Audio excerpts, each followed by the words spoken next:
From courtside of the virtual hardwood, it's the NLSC Podcast, a weekly show for basketball gamers and hardcore hoopheads. Andrew with you once again. I'm joined as always by my co-host Derek, aka D43. Derek, we're several years into the 9th generation now. That is the PlayStation 5 and Xbox Series X/S.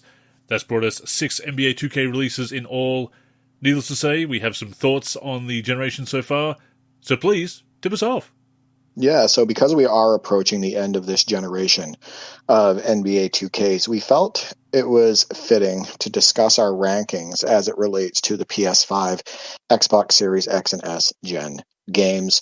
It's important to note that PS5 and Xbox Series X and S gen 2Ks include NBA 2K21 through NBA 2K26. And when I say we are approaching the end of this generation of NBA 2Ks, Andrew, it's because it was announced that more than likely in 2028, we may be getting new consoles, like a new generation of consoles. So that would mean only maybe 2 more editions on this gen. And I'm personally not optimistic. I don't think you are either. No. I think that the next two games released on this gen are more than likely going to be very similar to what we've already seen since NBA 2K21. But yeah, I still have strong opinions about, my rankings on this gen, what I think the best game was and what I think the worst game was. And it really has flown by. These past 5 or 6 years of this generation came up in my Facebook memories the other day. The midnight launch I went to for the PlayStation 4 12 years ago. That just seemed like yesterday, yet it is over a decade ago. Wild. So it has really gone by very quickly. And it's not been my favorite generation. Talked about that on the show, talked about that in my Monday tip-off articles before as well, that I felt very underwhelmed. I don't really have that sense of optimism. To your point, maybe a couple of years away from a new generation, the next couple of games, even the next generation. NBA 2K26, as I said before, kind of broke me as far as being optimistic, as far as wanting to talk about future games, looking forward to them. I don't have that optimism anymore, sadly. It's why I've been leaning so heavily into retro gaming, as you and our listeners know.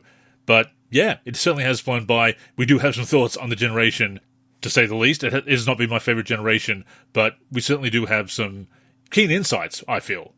Yeah, it's interesting. I think that if I had to rank generations, I would probably consider the PS3 and PS4 Gen 2Ks a tie. As far as my enjoyment, as far as hours spent, as far as innovation and quality of games. But I'm not sure where I would put this gen of 2Ks. I just know that I found the games mostly incredibly underwhelming. So real quick, I think that we should discuss where this gen went wrong.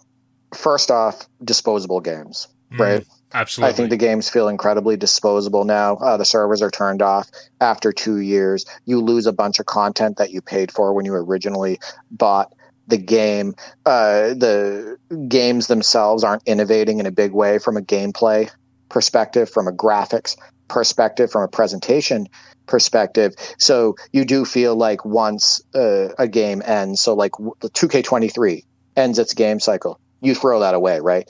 Most people are just not going to pick that up again. There's no replay value. There's not going back to it years later, all of that stuff. I just feel like 2K21 through 2K26 really do feel like disposable games. Incredibly disposable.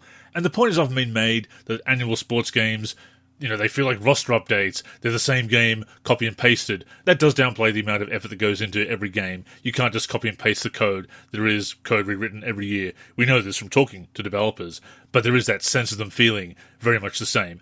That does go back years, obviously. Annual releases, they don't stand out as much as, say, GTA games that only come out. Well, it's been ages since the last brand new GTA game, of course, 12 years in fact, GTA 5, and how many times that's been re-released now, Skyrim, etc., remastered games, that's the big thing, reselling the remastered games. So the annual sports games do have that sense of feeling like a roster update, or feeling very samey after a while.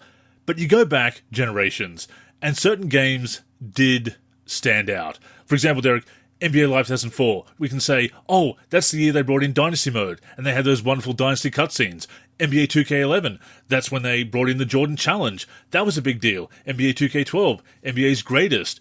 These things that they added that made them landmark releases, something that made those releases stand out. Yes, their online support ended, just as online support ends these days, and the end of online support is a big part of them feeling disposable, but none of the games of the ninth generation, to me, have that identity. And yes, we've had Mamba moments, we had the Jordan Challenge 2.0, but we don't really have that individual identity for these annual releases the way we used to. You can't look back with any kind of nostalgia. There's no reason to dust them off. And yes, once again, having that lack of online support and live service content is absolutely a big part of that, but they just don't have that identity.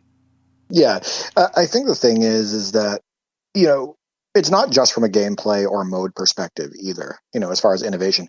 It's graphics. It's having major differences in the graphics and presentation. True. You know, you go from like NBA 2K14 on PS4 gen and just beautiful, bright arenas and just a lively crowd, and it was amazing. And then 2K15, they tried something completely different. They went a lot darker, and the crowds were darker and all of that stuff. They changed up the menus completely, and there was just a different look and feel to that game. And then you get into 2K16 and boom, for gameplay perspective, they added 4 different size ups, so they innovated. And then with 2K15, they added a size up when 2K14 didn't have any, so they were doing some different cool stuff there.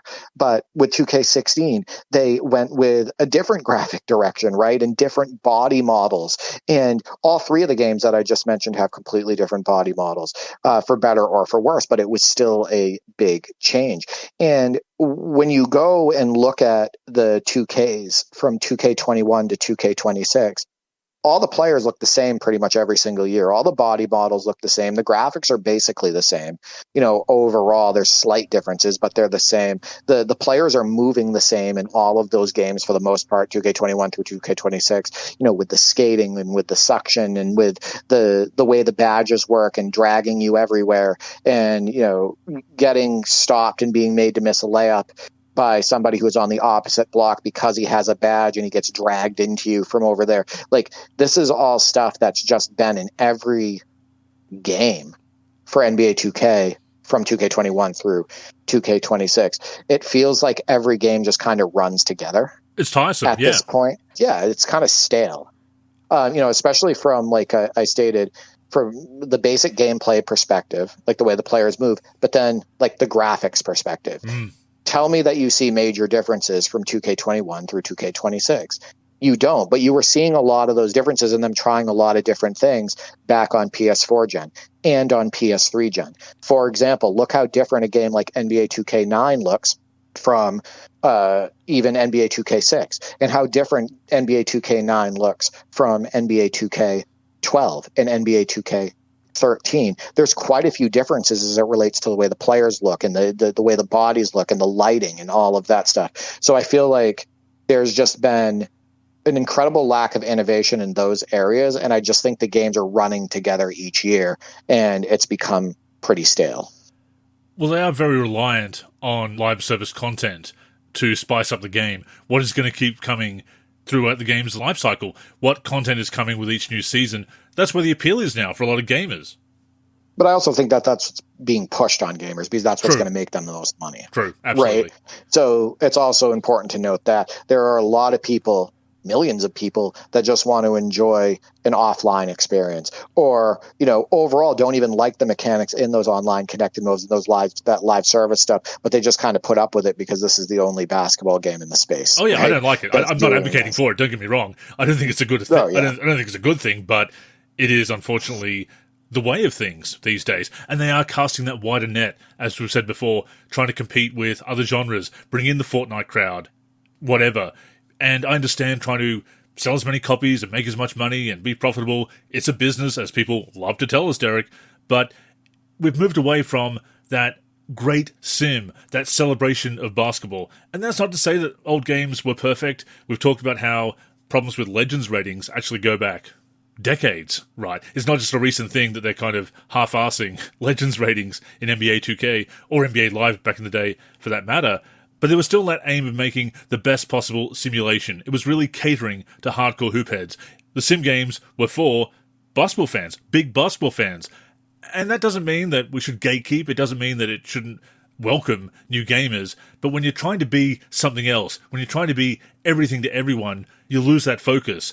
And you start focusing on the neighborhood and the city and live service content and cosmetic items and metagaming and things like that, and trying to cater to that competitive crowd, the online competitive crowd. I know you don't like that term, but I use it because that's just how they describe it, the competitive online scene. The online gamers, the ones who like the metagaming, the ones who are playing Park, they want to have the drippy My Player, they want to find the best build, the unstoppable build, they want to spam those mechanics that they can reliably spam to win. They're catering to that crowd more and more, not the sim heads, which was the core audience for so many years. That is the difference, and the games have suffered for it. I have recorded over 300 podcasts with you, and that's the first time I've ever heard you say drippy. Yeah. So that'll be my... I don't feel good about it. You're drippy. You're drippy My Player. Yeah. I also want to point out that the innovations that have taken place, as it relates to pro play, as it relates to trying different types of shooting, like low risk reward, blah, blah, blah, and different things that they've done with the dribbling and all of that stuff. The biggest problem with the innovations that have taken place is more often than not, they haven't been executed very well, or they're completely broken. Yep, absolutely. Right? And so it's not that they haven't tried a few new things as it relates to the gameplay, but the things that they have tried have not really been a hit. In some ways, it's worked out pretty well where it showed well in a game like NBA 2K25, the pro play integration in that. And then you get to 2K26 and it's a complete step back and you hardly see any of the pro play stuff because of all the aggravating stuff that's happening on the court, all the new problems, or the, I'm going to call it like refurbished problems that they brought back, right? Remastered. And stuff like that. So yeah, like from 2K24 to 2K26, like I've talked about before. So like that's the other problem. I think it's a lack of consistency, like changing the mechanics each and every year. Like, we're going to go green or miss, and then we back off of it because it's not working out.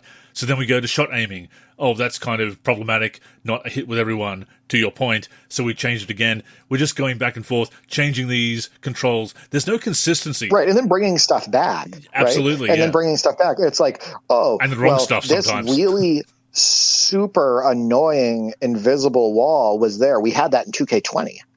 We also had it in a big way in NBA 2K24 where you just keep hitting invisible walls and whatnot. Let's bring that back for 2K26. Why not? Like, why? Right. It wasn't in 2K25. So why bring that back? And a lot of it, I think, is related to them just getting something out there and then trying to make it play different without trying to make it play different for the right ways, right? Without trying to flesh out these ideas and making these things work properly in the game to give the best user experience to the consumer. So, I wanted to bring up the legacy issues. You look at 2K18, which you and I agree was the start of the downfall turning of point, yeah. the gameplay. Absolutely. Right. So skating, the side-by-sides where you're suctioned to a defender, all of that stuff, really bad in 2K18 and made some improvements for 2K19 and then boom, revamp of the motion system in 2K20. And you've got the invisible walls everywhere where you're hitting like air and it's stopping you from moving forward. And there's a big gap between you and the defender. And then, the super janky movement and your players, the ball warping hands on dribbles and your players kind of hunched over while they're running and the running animations being all messed up and just the janky movement. We're trying to change directions in 2K20. And then just every game has had that since, right? There's been no improvement really there outside of a little improvement in 2K25, which I'm going to get into a little bit later. But it's basically been that from 2K20 all the way up through NBA 2K26. And it's super stale, right? But those legacy issues just have carried over from game to game. And then I think, something that you definitely will want to touch on is 2K18 was the start of the major push with microtransactions. Oh, absolutely. And yeah. Gambling mechanics taking center stage in the games. It's when the My Team mode started getting incredibly greedy, and your pack odds ended up hitting the dirt. Like, the pack odds are absolutely terrible. And, the VC prices started going up, and you've done that comparison on your end before, and posted that, and you got some praise for that article as well. But yeah, microtransactions and gambling mechanics, started taking center stage with 2K18, and it hasn't slowed down. They've been terrible on PS5 gen from 2K21 through 2K26. For sure, 2K18, a huge turning point for the series, and not for the better. And the other thing from NBA 2K18, well, there's the increase of the MMO RPG mechanics with the introduction of the neighborhood, and the way that changed my career, basically ended up killing offline my career. Offline my career is in 2K18, it is in 2K19 as well, a very stripped down version. You can't play through the story anymore, whereas up until 2K17, you could still play the offline version of the story. You'd have the offline VC, the SP, in place of the VC, but you could play through the story. You could still play a version of the mode offline. Yes, it was continually stripped down over the years, but it was still playable, still enjoyable. I went back earlier this year and wrote my Wayback Wednesday on NBA 2K15, my career, because that's still possible. No longer possible because it's all tied into the online scene and all the problems that brought. Another problem from 2K18 that we have touched on before, we may not have talked about it enough, is it's the start of really experimenting with under-the-hood shooting mechanics. Remember, they brought in the shot meter. It was much shorter that year. The timing was very different that year. And also, that was the year that they had near-perfect releases dropped to 5% make rate. So it was basically green or miss that year. It was a very early version of green or miss. And that's something that, again, they've really experimented with throughout the 9th generation, to the detriment of shooting, to the detriment of gameplay. But it started in 2K18, and it was all about the online scene. Oh, you got to shoot perfectly. You got to perfectly time your release to make the shot. I understand the reasons. I understand what they were going for, but it was frustrating because you'd get close to a perfect release. You should have a better chance than a much later or much earlier release. But being almost perfect was worse than being less perfect. Didn't really make sense. It was just frustrating. They backed off that in 2K19. I enjoyed 2K19 a lot more as a result. And then they've just, to your point, brought back that idea, kept experimenting, tinkering with the shooting mechanics over the years. You've had to adjust every single game. They haven't had that consistency year to year. They've had some really harsh approaches to shooting mechanics that have pleased the get good online crowd, but it hasn't done much for offline gameplay, for sim gameplay. They are focusing, and again, this started in 2K18, focusing on that online scene to the detriment of the sim gameplay, the bread and butter of the series. Can I just bring this up, though? Yeah, I got to bring this up. I know what you're saying about that, but the complaints about shooting have never been higher since they've started experimenting as it relates to the online crowd. Oh, yeah. Well. But I can't believe they keep trying to cater to it, and they're going back and forth. That's the problem. Yeah, they're trying to cater to it, but the mechanics are so wonky and they don't make sense that it's not working. The pendulum swings. I don't think shooting has been strong in the 2K series since 2K17. Yeah, agreed. I think most of the times the shooting feels rushed. I think the animations don't play out as well as they did in that old motion system. I think that they've tried so many different things with the shooting in order to try to, quote, innovate, end quote, and whatnot. And pretty much each attempt has fallen on its face. Right? Like, it hasn't been good for the online gamer. It hasn't been good for the offline gamer, etc. I think that the best shooting since 2K17 was probably in 2K19. Agreed. And that's, again, not a PS5 title. That was a PS4 only in PC and whatnot. PS4, Xbox One, and PC. So, I think shooting has taken a major dive since NBA 2K17, and it's unfortunate. Yeah, and once again, it goes back to trying to implement those mechanics in 2K18. And you need that consistency. I mean, I understand having some kind of a learning curve every year or trying new things and trying to have that online balance while at the same time having great offline gameplay. I'm sure easier said than done and all that. but constantly tinkering, constantly bringing back ideas that have failed, shot aiming. And it's not about making it difficult, because people say get good, and then they'll point out, oh, I'm shooting 15 or 20 from 3 online.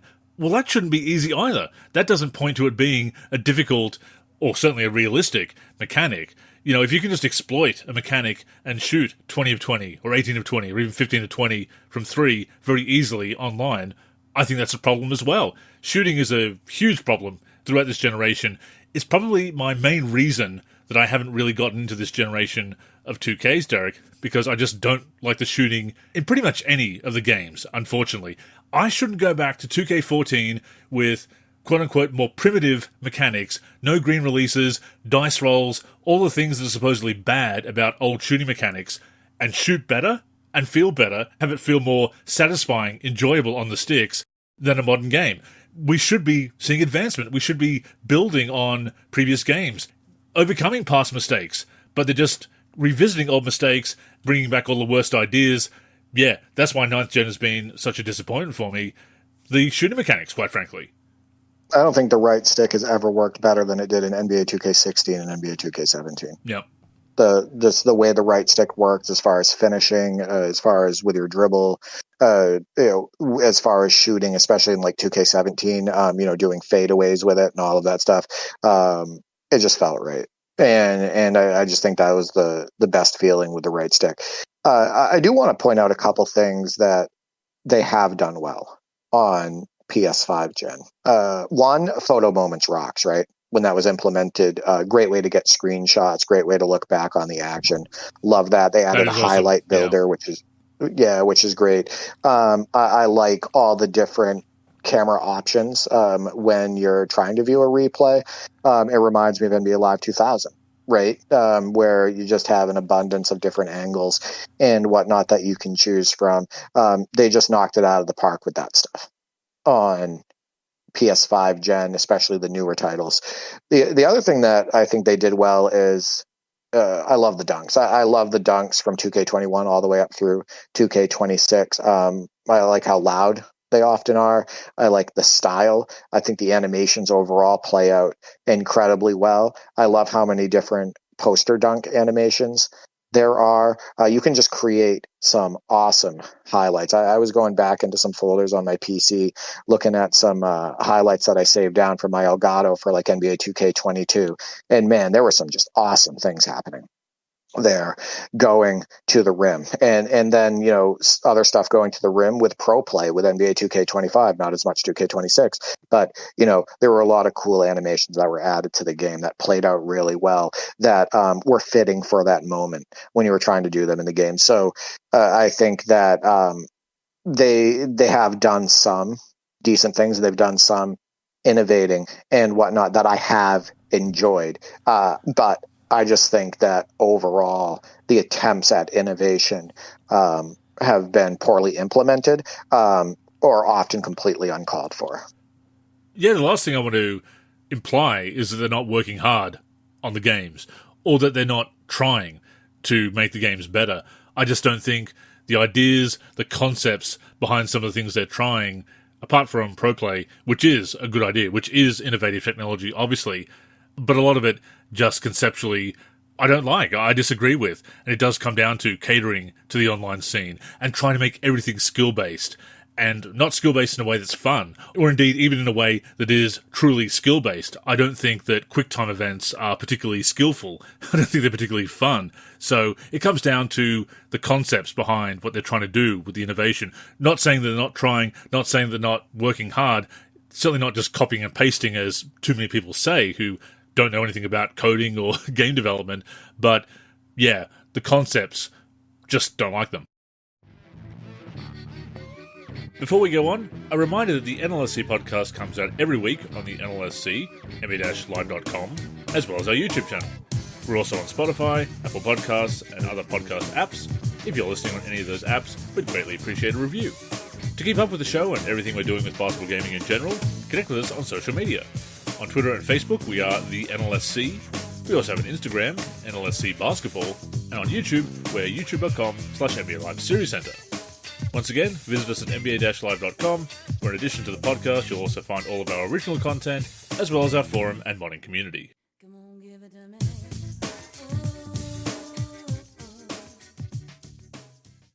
So let's get into our ranks. So my question for the community was rank the PS5 Gen NBA 2Ks in order from best to worst.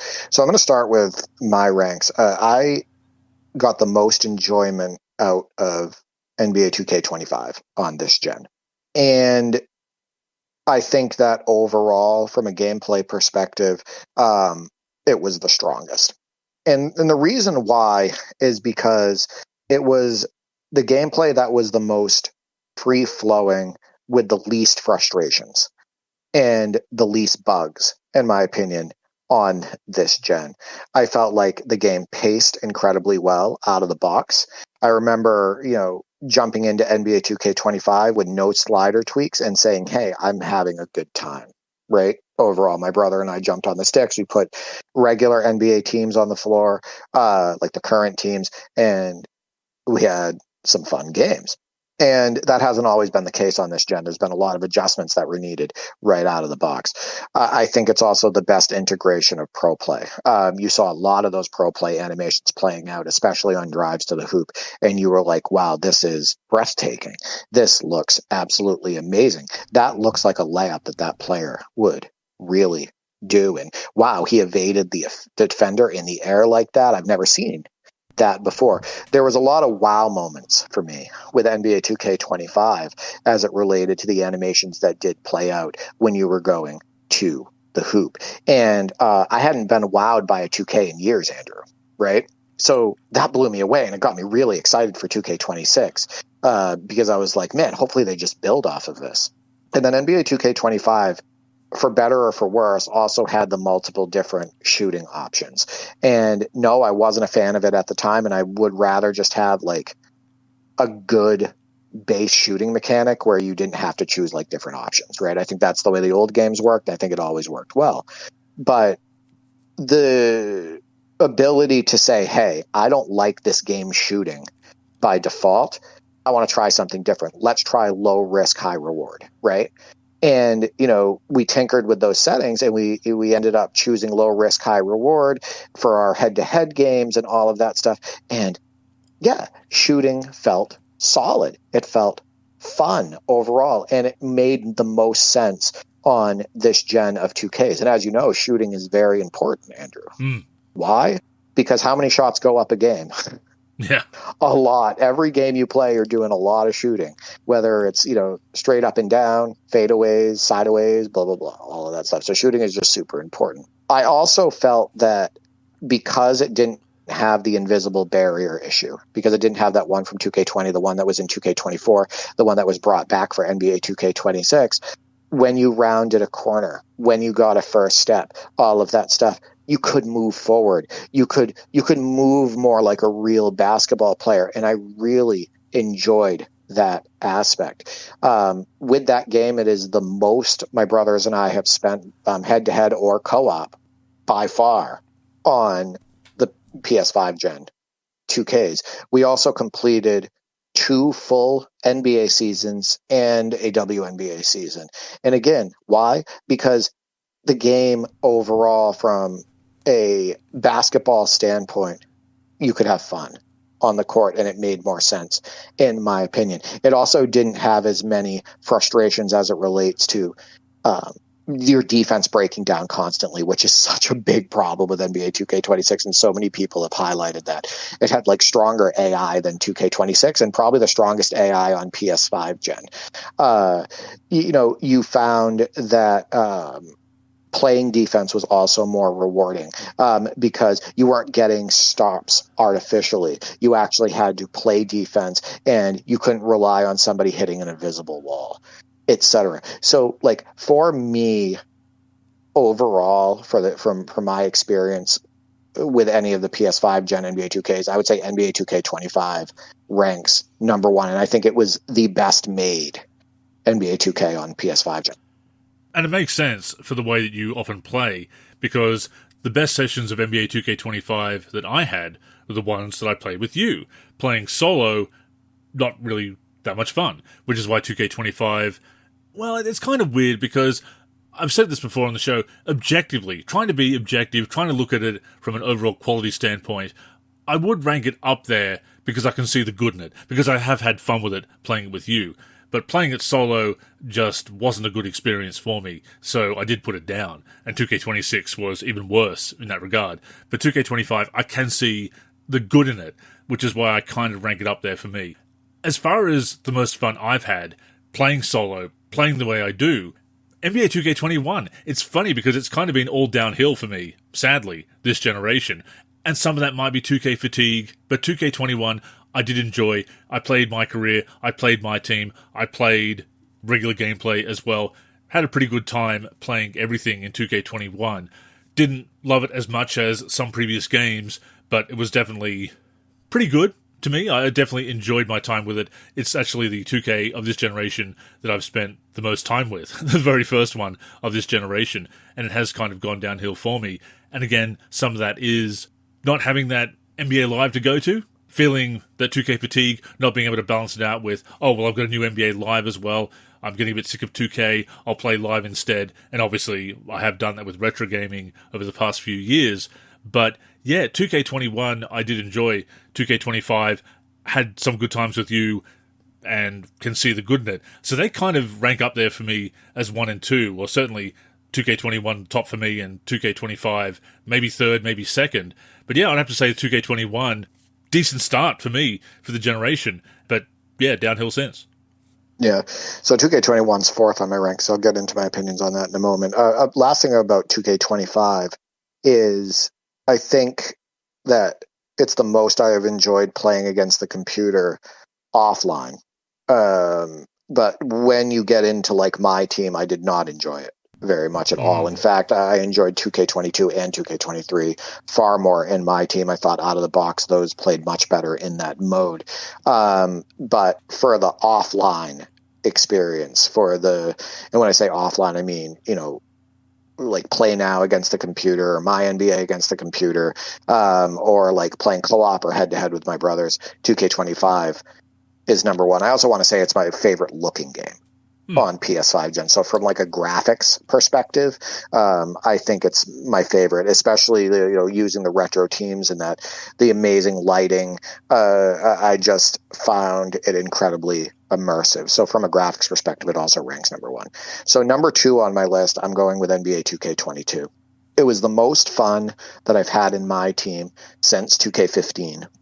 I think it played very well in my team out of the box. I remember throwing Kareem on the floor and skyhooking my opponents to death. I remember running Dirk off screens and hitting corner threes with him. I remember doing a bunch of stuff with, guys like D Brown and Ben Gordon and all of that stuff. Like, I just remember having a lot of fun with my team and doing a lot of the domination and uploading a lot of footage. I also think that the PC version of NBA 2K22, which is a PS4 gen port, was the strongest PC 2K since NBA 2K19 and 2K17. I think NBA 2K22 overall had stronger foot planning on the PS4/PC version. I thought the dribbling felt really good with the right stick, and I felt like the game didn't have as much suction or invisible walls as many of the other 2Ks. So I know that's not PS5 gen, but yes, the PC version rocked, in my opinion, overall for 2K22 in many different ways. But yeah, my team was really good. That game wasn't as good, as far as playing head to head locally. I found that there were too many frustrations. However, it was decently fun co-op, and my brother Nick and I finished a full Legends season, all 82 games and the playoffs on there, and created a bunch of highlights. But yeah, 2K22 is second on my list. Funnily enough, it might be second on mine as well, either second or third with 2K25. Depends on the day. I might rank one ahead of the other, with 2K21 still probably being the number one for me. Yeah, I actually remember having some fun with my team as well in 2K22, kind of like doing the agendas. Didn't really have a problem with the greed. I know it was there, but for me, playing solo, not playing the online head-to-head portions of my team, maybe once or twice just to try and get an agenda, get some extra XP if I felt like it. I didn't feel too pressured to spend. I got some cards that I enjoyed, had some fun with that mode. So yeah, 2K22, for the reasons you said, would rank up there for me as well. I think that one thing that I liked about my team on NBA 2K22 is a lot of the players that you wanted, because it's before they started the season pass stuff where they locked people behind different season passes. It felt like you could get players that you wanted earlier. True. And at yes. a fair price overall. And I found myself being able to jump into that mode, get a lot of the players that I wanted, and hit the ground running early on, and was able to have fun pretty much instantly, right, with that mode. And that is not the case over the last few years of 2Ks for 2K24, 2K25, and 2K26. So second for both of us was 2K22. Third for me is NBA 2K23. I think 2K23 plays very similar to 2K22. I think that overall I had a strong experience in my team. Not as strong, but I played a lot of games. I played a lot of domination, uploaded some footage. Again, my brother and I were able to complete a full Legends season. I feel like, again, we didn't have the major invisible wall issue. I didn't feel like I was hitting a wall every time I tried to turn a corner. It was a game where you could make layups more often, like a real NBA player could, even on the higher difficulty levels. It had more of a fair timing system as far as relating to shooting, where you could hit some semi-contested shots. The window made more sense as far as releasing the ball. Same with around the rim, all of that stuff. So for me, 2K23 is third.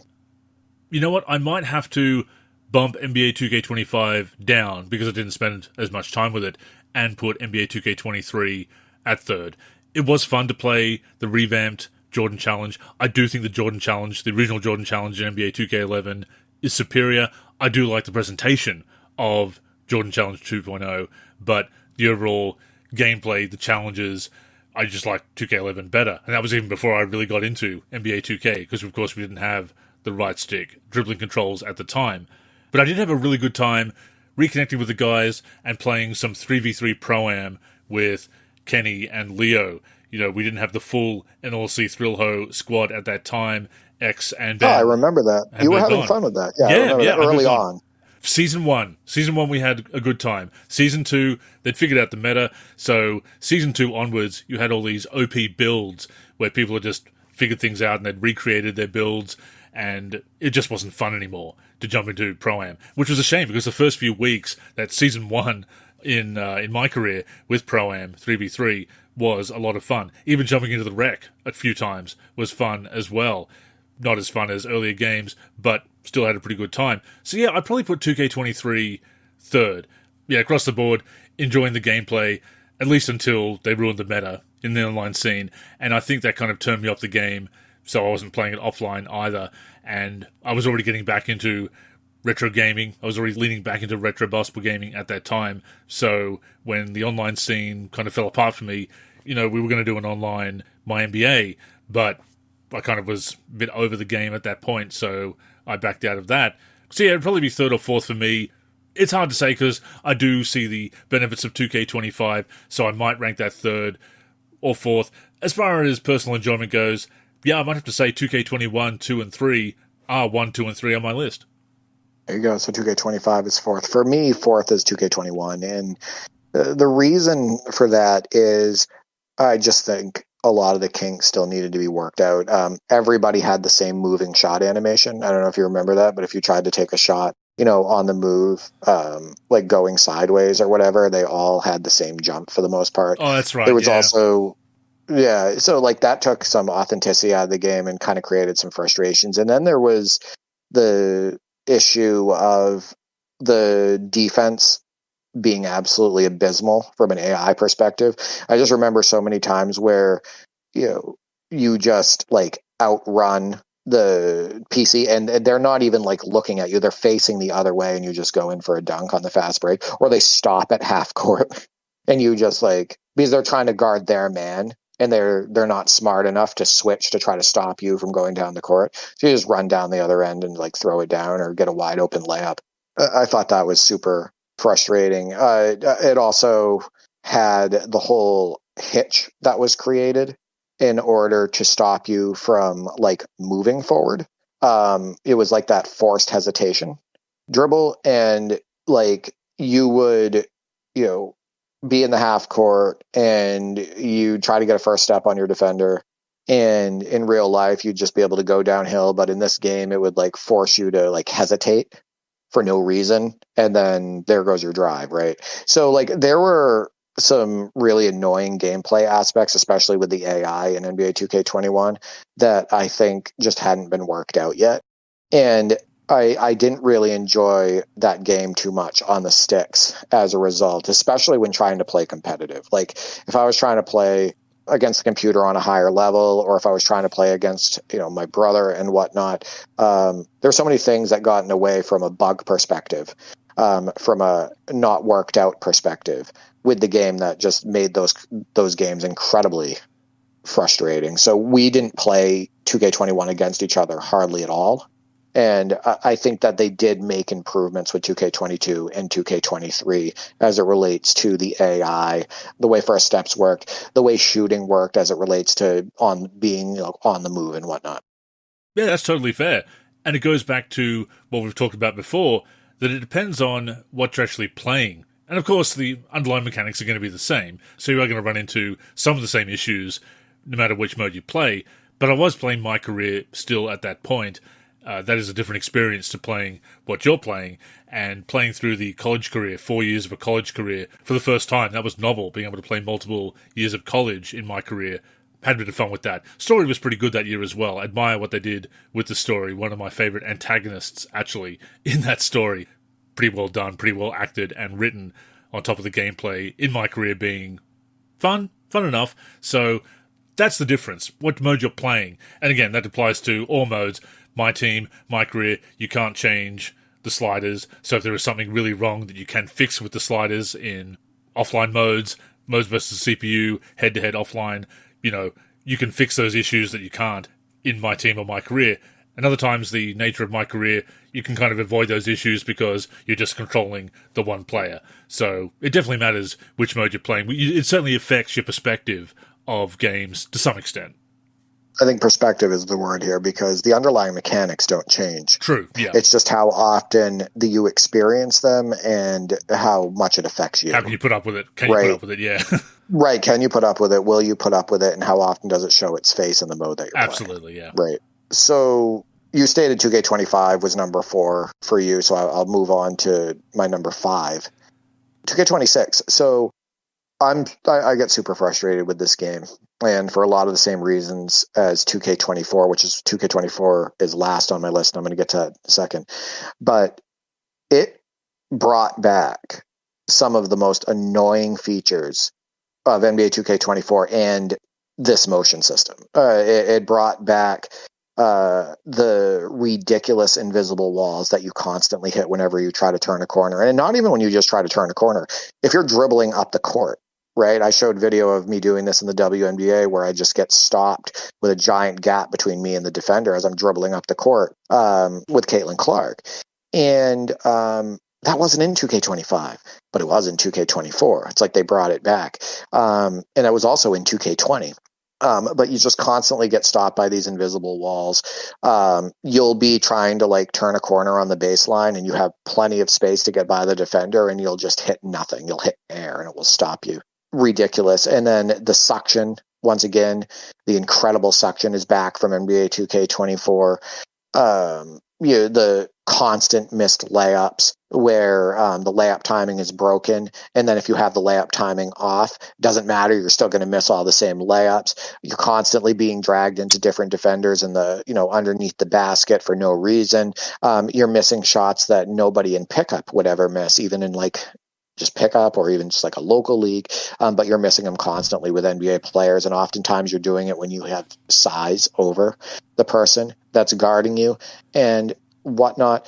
And the player movement, because they try to do a little bit of something different with the motion system, the player movement is more janky. A couple people on Twitter have pointed that out. I think his name is Snake on Twitter stated, this game doesn't look even close to as smooth as 2K25 from an animation perspective. And it doesn't control better either. So what they tried to do with some of the different movement changes, it's not like it controls better. I go back and play 2K25 and 2K26 back to back decently often because I try to compare the two, and dribbling feels better overall to me in NBA 2K25. There's less interruptions. It makes more sense on the sticks, etc. So I think that they just took a major step back in many ways from NBA 2K25 from a gameplay perspective. Also, the AI in NBA 2K26. I felt it was pretty solid in 2K25 as far as rotations, as far as helping the helper and all of that stuff, the pick and roll logic and everything. I find that NBA 2K26, oftentimes the AI is just stupid. It's broken. The helping doesn't make sense. They don't know how to get back. The rotations don't make sense. All of that stuff. They don't contest. They're just standing there with their hands at their sides and letting somebody shoot right over them. All of that. I just feel like the AI took a major step back in 2K26 as well. The reason why it's still over NBA 2K24 is because there's still elements in NBA 2K26 from my favorite game on this gen, 2K25, that are still in the game. I think that overall, I enjoy a lot of the dunks. I enjoy the fact that while dribbling isn't as good as 2K25, it's very similar in ways. Did you see, like the top 10 this week with that move I did with Kobe Bryant, right? Oh, yeah. The pullback dribble between the legs. I get my first step. I spin off of my defender and I do a 360 one-handed dunk, right? Like that looked good. Like overall, and it felt pretty good as well because I didn't hit an invisible wall in that sequence. But overall, the dribbling overall the dribbling is similar enough. But when you put the speed down to like 45, the game speed down to 45, you can make the pace feel decently similar as well to 2K25. I think a lot of the dunks look great, etc. But I find playing defense on 2K26 incredibly frustrating. I find the hitting invisible walls constantly just an absolute game killer for the most part, and just the constant suction and the constant missed layups. Like, I got to be honest with you, I don't think it's a very well-made basketball game. And like I said, I've watched footage from the newest NHL games, Madden, the MLB, the show, all of that stuff. I think with the way movement works, how janky it is, just all the gameplay frustrations. I think that for AAA sim titles, I think NBA 2K is the worst made as it relates to animation quality and as it relates to the frustrations. That is my opinion. No, I think that's a fair call. Absolutely. And 2K24 and 2K26 are bottom of my list as well. You could honestly put them either way. They're almost tied for last for me, really. Do not enjoy either game. Do not like the feel on the sticks. Just the sluggishness, feeling like the CPU is 2 or 3 steps quicker, the way they've been messing around with the shooting, just trying to go for that skill gap, that skill-based gameplay, which I don't think they're succeeding with. I think they're just making it more frustrating. I don't like the feel of it. I suppose I might put 2K26 last, simply because it was the game that kind of broke me on this generation. It's the game that made me think, wow, I have not enjoyed really an entire generation of NBA 2K games. I'm not looking forward to talking about it. I'm not looking forward to talking about 2K27. I'm not looking forward to the future of the series at all. So 2K26, from that perspective, how quickly I put it down, how much it broke my spirit about the future of basketball gaming, unfortunately, at least for the moment anyway, might have to go last. But 2K24, for the reasons you mentioned, and I didn't like it either, yeah, I could place that last as well. But they're definitely 5 and 6 or tied for 5th on the list. They're both at the bottom for me, either way. Also important to note that 2K26 has maybe the worst gameplay balance in 2K history, with the best and most effective shots being the shots that are the least effective in real life, right? The lowest percentage in real life, but the most effective in the video game. And this has been reported by hundreds of people. We've seen it online, right? The constant threads about this, about how people are shooting like 80% or whatever on step back threes, right? And like the most effective shots are shots on the move and step backs and fadeaways and all of that stuff. Not straight up and down shots, right? Not getting by your guy and, hitting the 15-footer, straight up and down, hitting just like regular jump shots. We're talking about like the most wild, like shots and the hardest shots to hit in real life. And my brother and I have experienced this playing against each other as well, and playing co-op, all of that stuff. Those are the best shots to take, and it defies logic as it relates to real basketball, and that is incredibly silly. And it's the same thing with layups. The layup timing is broken again. Remember I told you I thought that it was going to be broken again? Oh, yeah. It's broken. You called again. it, yeah. So layup timing is absolutely terrible. It's been highlighted on social media and on YouTube, showing like how the window doesn't work right, how it doesn't make sense, how it's inconsistent. So layup timing is broken. You turn it off, it's still broken. And the shots that you would think in real life, again, you drive to the hole, you get a defender on your side, and you go in for a layup. You would think that these are some of the highest percentage shots in basketball. Well, fat chance at that, Andrew. Not in NBA 2K26. Yeah. You're missing those the majority of the time. And it's regardless of the guy is loaded with badges either. But if they are loaded with badges, like the defenders around you, you have a 0% chance of making that. So I just think it defies logic from a true basketball perspective. Yeah, the fact that I'm enjoying NBA Live 19, and you can go back and listen to many shows, listeners, about how much I've disliked the shooting in NBA Live 19. The fact that I'm enjoying NBA Live 19 and feel that the shooting in NBA Live 19 is better than NBA 2K26 speaks volumes, Derek. Yeah, it's because, the contest system for the most part doesn't make sense as it relates to real basketball and, 2K26. And not just that, straight up and down shots are not viable like they are in real life, right? I agree. I think that there's so many games from the past that are stronger from a shooting perspective. So we're definitely going backwards here. They're not doing a good job improving shooting mechanics. They're only making it more complicated and worse. So the last game on my list, ranked 6, is NBA 2K24. I couldn't even play this game, Andrew. I put this game down in the first month of its cycle. I think that out of the box, it by far played the worst out of any of the 2Ks on PS5 gen. I think that it has the most frustrations. I think you get these players on the floor, and there are so many issues with the movement as far as it relates to that hesitation dribble that I talked about, the forced one, the fact that players feel incredibly sluggish, the fact that you can't throw an up fake and just, get the guy off his feet and then drive to the hoop, because when you try to drive to the hoop, your player moves like 1 mile per hour, and by the time he starts moving, the defender's already back on you. It had constant missed layups, some of the worst suction in NBA 2K basketball history, if not the worst.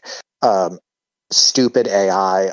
I thought NBA 2K24 overall was maybe the worst release in the history of NBA 2K games. That's how much I couldn't stand this game. I just didn't find much enjoyment out of it at all. And my brother and I even tried to do like a casual season. It was like, okay, well, it's not going to work head to head. It's not going to work in my team. It's not going to work in, my NBA head to head. The game is so, feels so terrible. Like overall, even with slider tweaks, let's try a legend season. Yeah, right. We didn't even I don't even think we made it more than 10 games. And we were like, we can't do this. This is absolutely terrible. We're not having fun. So we put it down incredibly early. So unfortunately, a lot of those issues that were in 2K24 were brought back to NBA 2K26. But yeah, 2K24 definitely last on my list. Yeah, like I said, I'd put it 5th or 6th on my list, or possibly tied for 5th worst, having a tie for the worst between 2K26 and 2K24.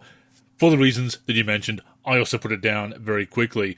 Went back to 2K14, had a blast with that. So, once again, retro gaming has really stepped up and filled the gap that has been created by my 2K fatigue. Definitely feeling the 2K fatigue this generation. And it's something that we might have to come back to on a future show, Derek. But I do think the lack of NBA Live, the lack of an alternative, it's really gotten to me this generation, that even though 8th Gen NBA Live had its issues, although I do appreciate a lot of those games more having gone back and played them in recent months, once again playing Live 19 a lot at the moment, not having that alternative to break things up, to go back and forth between the games, and when I'm feeling a bit burned out on one of them, yeah, I'm really feeling that lack of an alternative, that lack of NBA Live throughout the 9th generation. Luckily, we have some classics, right? Oh, yeah. We're still playing a lot of the classics. But it would be nice to see a competitor come into this space. I think it sorely needs it. I think this space needs variety. I think it needs more innovation. I think a competitor could make 2K up their game. So hopefully at some point we get one. So let's get to the community responses. T Gentry at Bucky T states, easy, and he has my exact same 1 through 6. So 2K25 number 1, 2K22 2, 2K23 3, 2K21 4, 2K26 5, and 2K24 6. And that's not surprising. We share a lot of the same opinions on these games. And I know that as far as the most footage I've seen him share, it was on NBA 2K25. So I'm not surprised that he made that his number 1 choice. Moving over to Discord, Vetman stated, I've only played 2, so it goes 2K26 and 2K25. So he enjoys 2K26 more. Layla states, NBA 2K23 is number 1, 2 NBA 2K25, and 3 NBA 2K26. So only 3 played there. But yeah, I'm not going to argue with 2K23 being number 1. Again, that was high on my list, 2K23 and 2K22. The X, so at Andrew the X on Twitter, states, I'm getting a lot of play out of 2K26, but it's the first one I've played on current gen. Suction plus some of the shot timing, dunk timing mechanics are not good choices. I'm enjoying because I'm finally getting to play eras, and because when you do get good moments, it's magical. I'm also getting the furthest in an offline association, my NBA since 2K11. 2K17 was fun offline pre-patch, and 2K20 was fun post-patch if you were willing to edit everyone to add quick draw. I can understand why people who had all the previous versions are not happy, but understand Vetman as well, since it's great he's enjoying. So yeah, I find that interesting, people that haven't played one of the new gen 2Ks, and maybe the last game that they had played was, I don't know, like 2K19 on PS4 gen or 2K17, 2K16. And then they throw on a game like 2K25 and 2K26. And I love seeing that reaction because you do see a lot of differences, right? You do see a lot of differences as it relates to like suction, as it relates to foot planning, as it relates to dribble feel, as it relates to shooting feel.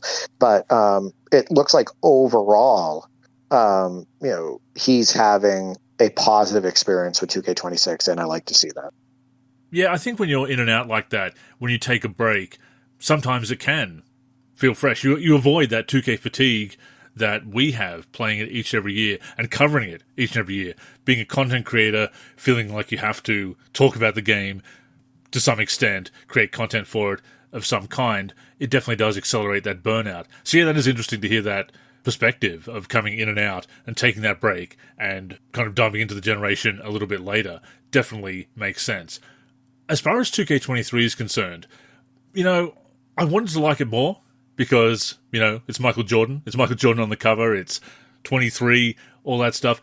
I kind of have weird connections like that.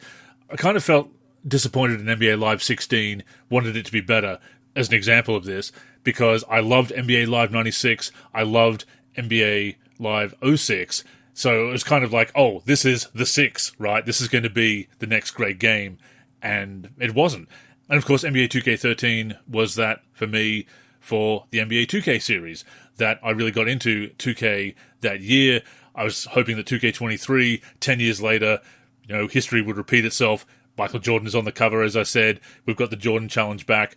I really wanted to like that game a lot more, so it was kind of disappointing from that perspective. But also, again, some of the patches, Season 2 onwards, the meta builds being worked out, the OP builds coming in, online no longer fun, not really feeling offline play either. But yeah, I did want to like 2K23 more. But maybe if I had taken a break and I was just jumping into the generation at that point, maybe I would have liked that more. So yeah, taking that break, something that we don't do, obviously, Derek. Yeah, you are coming at games with fresher eyes, perhaps.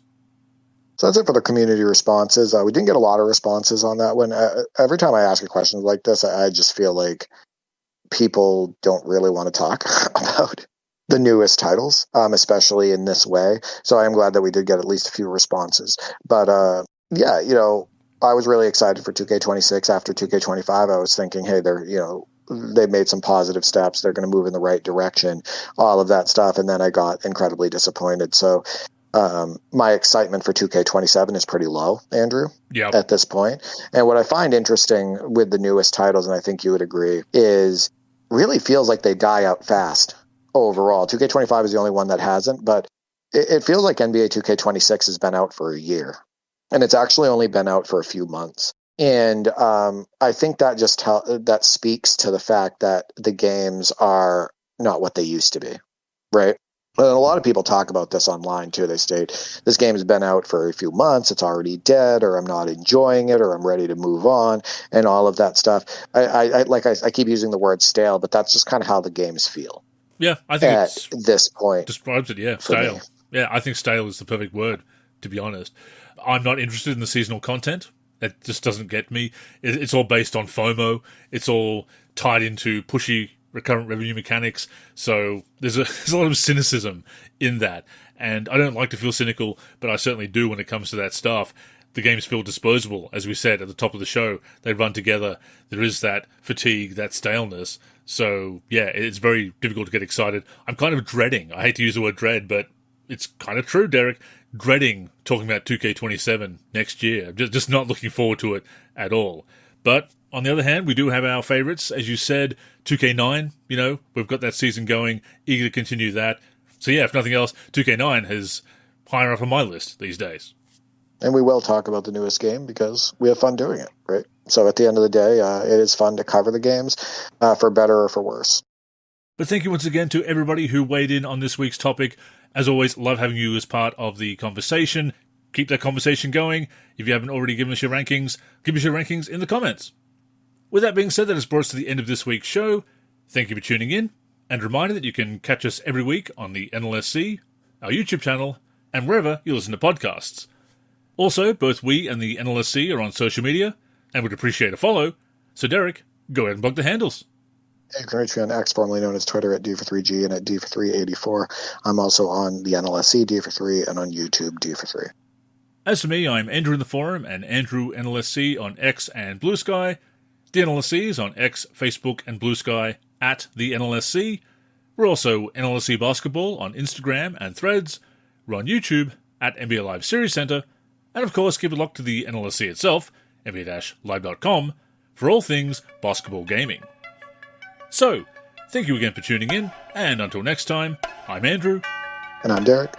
Go get buckets, everyone.